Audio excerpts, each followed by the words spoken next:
the young lords, I mean, on both sides, they were a young group of men and women who were fighting the same thing, fighting for the rights and of us and how we should live, and their thing was sanitation. They weren't even picking up garbage.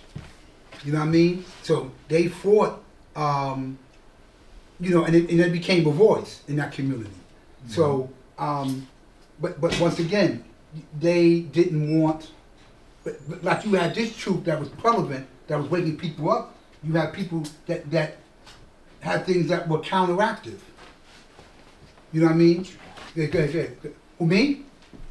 Okay, good, Brian Prince. That was right on cue. I'm glad you brought that up about the young lords, who have become obscure in the minds of a lot of young people. You can ask the average Puerto Rican today, a young person, about Pablo Guzman or Felipe Luciano, who, matter of fact, was with the last poets. You ask that today and say, well, who are they? And, who's the young lords? And I think it's a shame that their history has been obscure, but there's a deep history in New York of accomplishment of what they did. And you're right, the whole thing was, in the beginning, was sanitation.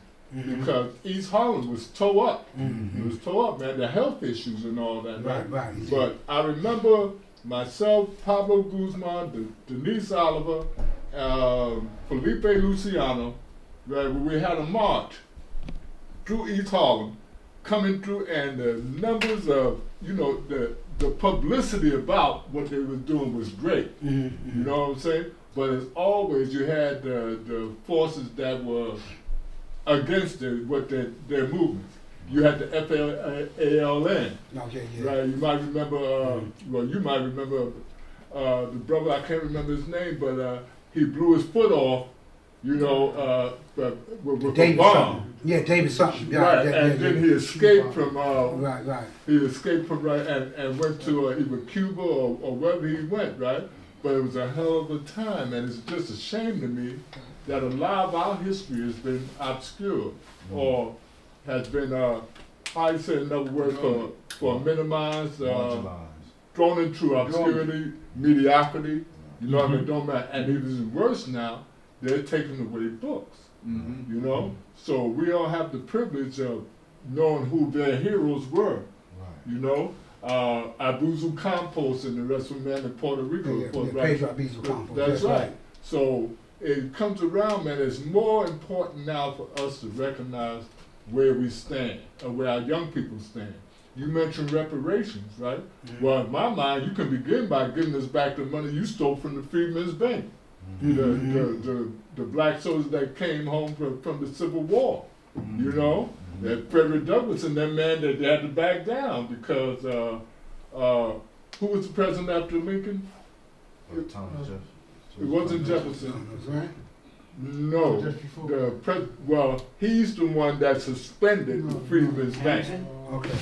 All right, I can't recall. Who said Jeff? No, I said Hamilton. No, he came from down south. They made a deal with the southern part. Was it Ulysses Grant?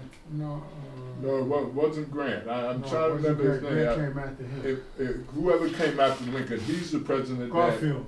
It might have been Garfield, whatever. But I'm just saying they said that they denied us and stole that money. If they were to give back that money, it'd be in the hundreds of billions of dollars.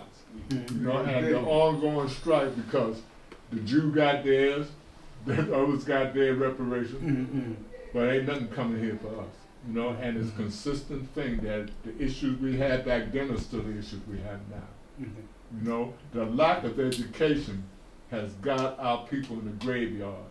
And you got them now taking them for a friend, when in reality, man, we are worse off now than we ever been, knowledge-wise. So I'm glad you're bringing up those points, God, and identifying certain people that are important to our history. Andrew Johnson. Andrew Johnson, that he was the one that suspended the Okay, that's good. See the phones? Yeah, see? So I'm pointing Right. No, that's good. That's good. I'm glad you hear that, because you'd be surprised. I could navigate to get on YouTube to hear his rap joint. I mean, not really want to just to music, but I'm gonna get on there though. Some of them, you know what I mean. All the older people too. No, okay, you gotta listen, Surrey. or Even whatever. some of the radio, Yeah, okay. even some of the radio stations, man. WBAI, Yeah. Oh, yeah, WFIB. What was the brother, man? Entume. Oh, Gary Bird? Gary Bird. Yeah. Gary Bird. Imhotep Gary Bird. Yeah, like it is gone. Yeah, no. You know what I'm saying? Yeah. The things, man, that kept us abreast of what was really going on with us. Right, They're gone now. right. You know, and if I can make one last Yeah, point, sure you can. everybody raved about the Black Panther. You know, oh, this is the greatest, the movie, the Black Heroes, what have you. Now, from that movie comes a movie called Afrofuturism, where young black people are imagining a future just like they had in Black Panther with, you know, the computer science. Wakanda, right, technology. And this is rising. Right. This is rising, you know, and Mm-hmm. certain personalities like the Black Eyed Peas, my man Will I Am, Yeah. you know, they're really projecting that this is going to be our future, not realizing, man, that we're on the board to be wiped out of here. Unless we come together, man, and start doing something to regain our not composure, but our standing. You know, because there was a time, man, where all this stuff that's going on in Harlem now, you didn't stand a chance. Right. You know what I'm saying? Because we came together as a force of one. Okay. Great bill. On that same note, the root of acting to get that done is you first having knowledge, right? You must do your own research, as I did. If Mecca did this.